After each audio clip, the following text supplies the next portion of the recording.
بسم اللہ الرحمن الرحیم۔ السلام علیکم بچوں، آپ کو کہانی سنانے کا ہم نے کام شروع کیا ہوا ہے، اور آج ہم جو آپ کے پاس کہانی لے کر آئے ہیں یہ بھی پہلی کہانی کی طرح بڑی دلچسپ ہے، اور یہ بھی سچی کہانی ہے، اور اس میں بھی آپ کو حضرت آدم علیہ السلام کی کہانی ہم سنائیں گے۔ بلکہ حضرت آدم علیہ السلام کے بارے میں ہم نے آپ کو بتایا تھا کہ جب شیطان نے ان کو بہکایا اور انہوں نے اپنی اس بھول کی اللہ سے معافی مانگ لی، تو پھر اللہ تعالیٰ نے انہیں کہا کہ اب آپ کی معافی تو میں آپ کو دے دیتا ہوں، تو اب آپ خود سے کمائیں، کھائیں، پئیں اور اپنی جگہ خود بنائیں۔ تو وہاں جو اللہ تعالیٰ نے ان کو مہمان کے طور پر رکھا ہوا تھا، اب مہمان نے کسی دن تو جانا ہی ہوتا ہے نا، تو اللہ تعالیٰ نے کہا کہ اب میری مہمانداری اب ختم ہو گئی ہے، تو اب آپ اپنی جگہ کا خود انتظام کریں۔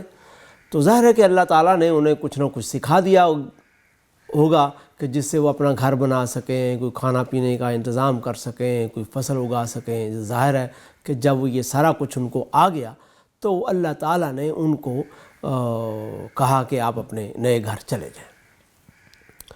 تو حضرت آدم علیہ السلام اپنی بیوی اماں حوا کے ساتھ نئے گھر چلی گئی اور وہاں رہنے لگے۔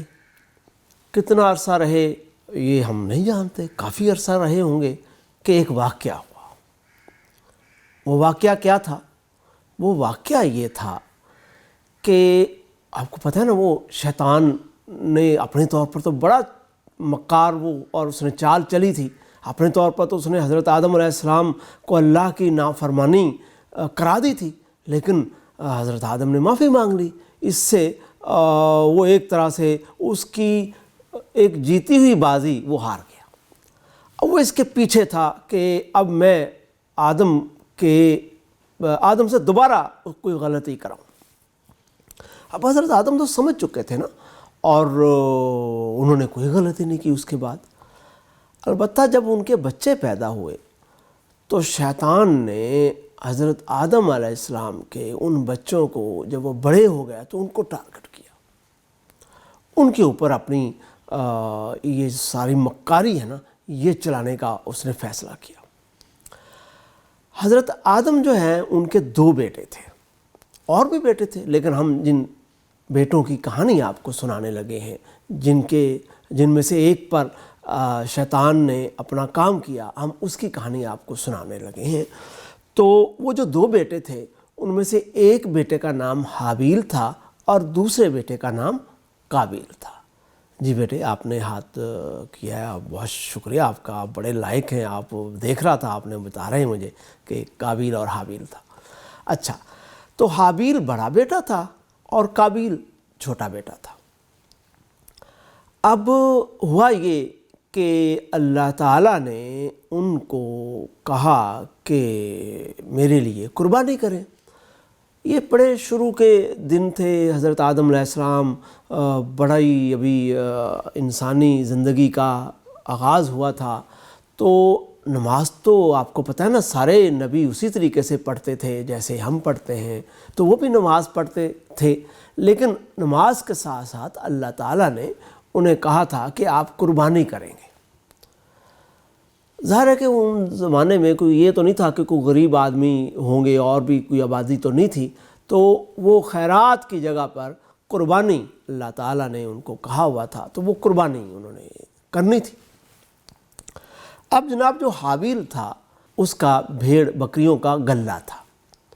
آپ جانتے ہیں نا، بھیڑ بکریاں پالنا ایک بڑا، اس زمانے میں شروع میں بڑا ایک اچھا بزنس تھا کہ جانور پالیں، ان کو بڑا کریں، ان سے کام لیں، ان کی اون بھی ہوتی تھی، اور بھی چیزیں ان کی بائی پروڈکٹ ہوتی ہوں گی اس زمانے کے لوگوں کے لیے، تو وہ بھیڑ بکریوں پالنے کا کام کرتے تھے۔ کون سے بھائی؟ شاباش، حابیل۔ اور جو چھوٹے بھائی تھے قابیل، وہ کیا کرتے تھے؟ ان کی کھیتیاں تھیں، مطلب کہ وہ فارمر تھے آپ کہہ لیں، وہ فصلیں اگاتے تھے، اور ظاہر ہے کہ اس سے کوئی گندم اگتی ہوگی، کوئی دوسری فصلیں اگتی ہوں گی، تو وہ یہ کام کرتے تھے۔ تو انہوں نے کیا کیا؟ قربانی کا اللہ تعالیٰ نے انہیں حکم دیا، قابیل نے جو کھیتی باڑی کرتا تھا نا اس نے کہا کہ اللہ تعالیٰ کو کون سی فصل چاہیے، کون سے چیزیں چاہیے. انہوں نے قابیل نے کوئی اپنی سڑا گلا بچا ہوا جو اچھا نہیں تھا وہ کہا کہ یہ اللہ تعالیٰ کے لیے میں دے دیتا ہوں، یہ اس کی قربانی کر دیں.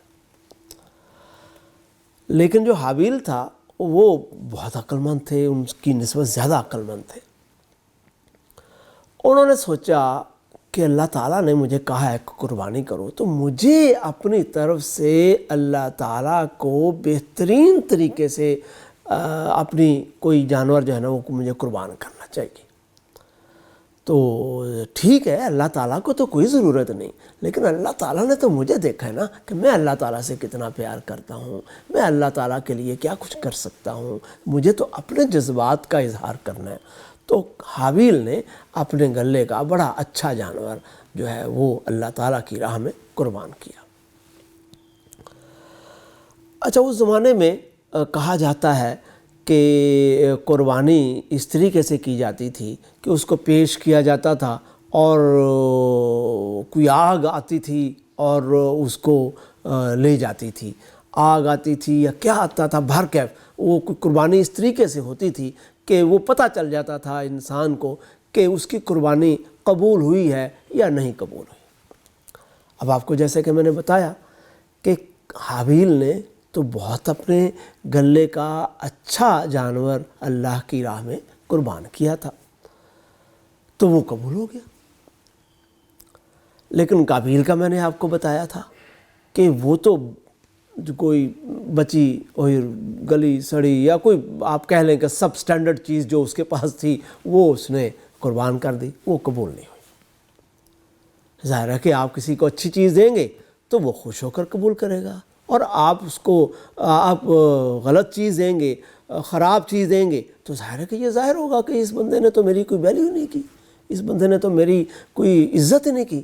تو اللہ تعالیٰ نے اس کی قربانی کو ریجیکٹ کر دیا. اچھا، اس سے پہلے اب حابیل کی قربانی تو قبول ہو چکی تھی، تو قابیل نے بڑا حسد کیا اور کہا کہ لو جی، اس کی تو قربانی قبول ہو گئی اور میری قربانی قبول نہیں ہوئی، تو اس نے کوئی گڑبڑ کی ہے، اس کی وجہ سے میری قربانی جو ہے نا وہ قبول نہیں ہوئی. اب یہ بڑی احمقانہ سی بات تھی. بھئی حابیل نے تو اچھے دل سے، سچے دل سے، محبت سے قربانی دی تھی، اور اس نے کوئی روکا تھوڑا تھا قابیل کو کہ تم اپنی گلی سڑی کوئی چیز دے دو. لیکن قابیل ایسا شیطان نے اس کے دل میں بات ڈالی، یہ شیطان کا اصل میں کام تھا، اور وہ شیطان کے کہے میں آ گیا کہ یہ اصل میں اس حابیل کی وجہ سے میری قربانی قبول نہیں ہوئی.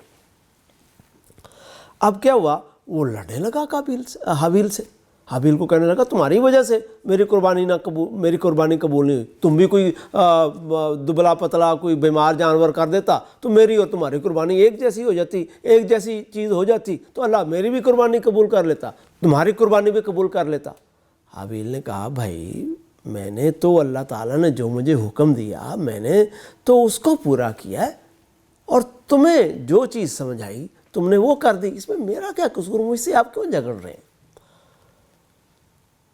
قابیل تو جیسے پہلے ہی بھرا بیٹھا تھا، کہنے لگا نہیں تم خواہ میرے سے ایسے ہی بات کر رہے ہو، اپنی غلطی نہیں مان رہے، اوپر سے اللہ میاں نے میری قربانی نہیں قبول کی اور مجھے بہت غصہ ہے تم پر، میں تمہاری طبیعت درست کر دوں گا. حابیل نے کہا بھائی خدا کا خوف کرو، یہ کوئی بات ہے لڑنے کی، غلطی تمہاری، غصہ تم مجھ پر نکال رہے ہو. اب تو مجھے لڑنے لگ گیا. حابیل جو تھا وہ تو بیچارہ سمجھا رہا تھا نا، تو قابیل تو لڑنے لگ گیا اس سے. اتنا لڑا کہ حابیل نے کہا کہ یار تم تو مجھ کو مار ہی رہے ہو، لیکن مجھے پتہ ہے نا ہمارے ابو نے ہمیں کیا سمجھایا ہوا ہے کہ لڑنا نہیں ہے، اچھا بیہیو کرنا ہے. اور انہوں نے ہمیں یہ بھی بتایا تھا کہ شیطان ہمارا دشمن ہے. مجھے لگتا ہے کہ تم شیطان کے بہکاوے میں آ گئے ہو. وہ قابیل تو اور غصے میں آ گیا، کہنے لگا تم مجھے بیوقوف سمجھتے ہو کہ میں کسی کے پیچھے لڑ پڑوں. اس نے پتھر اٹھایا اور زور سے حابیل کے سر پر مارا. ہاں وہ بیچارہ وہیں مر گیا.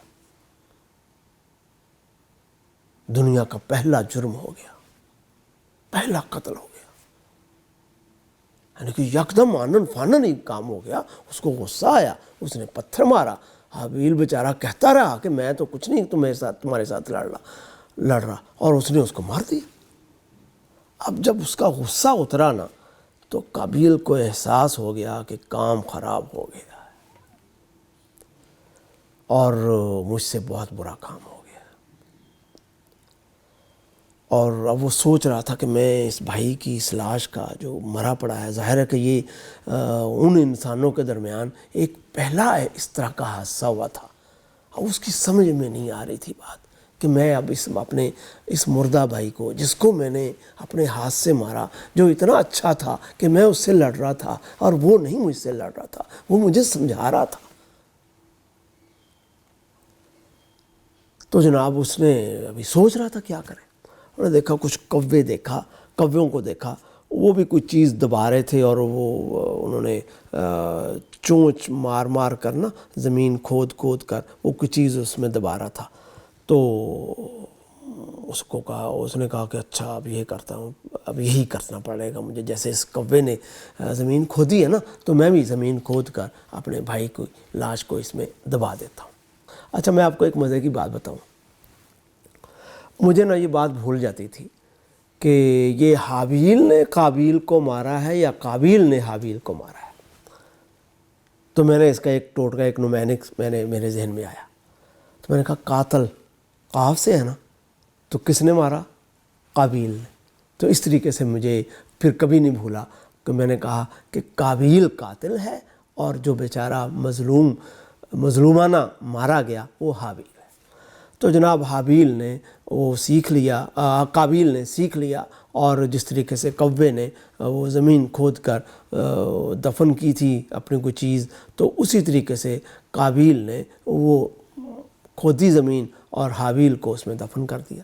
اب آپ سوچ رہے ہوں گے کہ پھر کیا ہوا. ظاہر ہے کہ اگر قابیل کو سزا ملی ہوئی ہوتی تو اس کا کوئی مطلب کہ ذکر ہوتا, لیکن ذکر نہیں ہے. تو پھر کیا ہوا؟ یہاں پر ہم اپنی اس کہانی کو ختم کرتے ہیں, اور اگلی کہانی کا آغاز آپ کو اس سے بتانے سے کریں گے کہ قابیل کہاں گیا اور اس کے ساتھ کیا ہوا. تو اگلی کہانی سنانے تک آپ مجھے اجازت دیجیے. آپ کے سننے کا بہت شکریہ. اللہ حافظ.